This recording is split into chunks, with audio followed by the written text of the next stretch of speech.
আসন্ন বিধানসভা নির্বাচনের আগে হাওয়া কেমন, বর্ধমানের মানুষের মতামত কি দেখুন।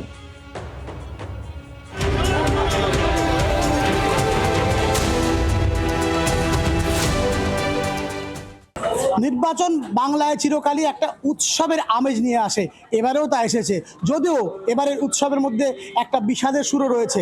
যত এই ভোটের উৎসব কাছাকাছি আসছে, এই অধিবাস পর্বে এসে মানুষ কিন্তু খোলাখুলি বলছেন তাদের মনের কথা। সেটা জানতেই আজ আমরা আবার এসেছি বর্ধমান শহরে।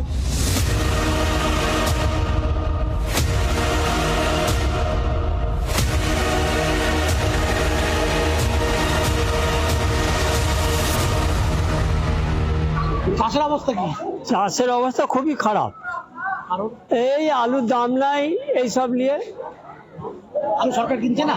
আলু সরকার কিনছে, কিন্তু কিনেছে কিছু, কিন্তু ওই তো 70খানা করে টোকেন দিয়েছে, দিয়ে হয়তো লিয়া হয়েছে, এখনো পয়সা করে কিছুই দেয়নি। বর্ধমানের অবস্থা কেমন?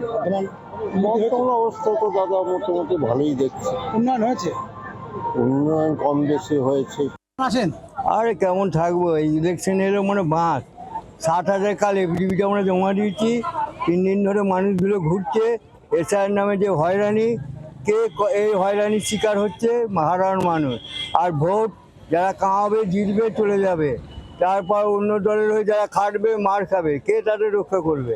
নিরাপত্তার অভাব।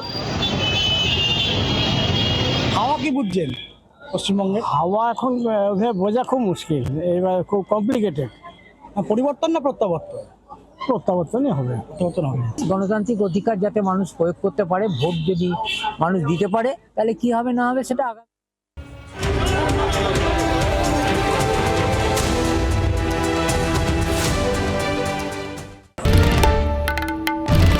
বাংলার আওয়াজ, বাঙালির আবেগ, জি 24 ঘন্টা।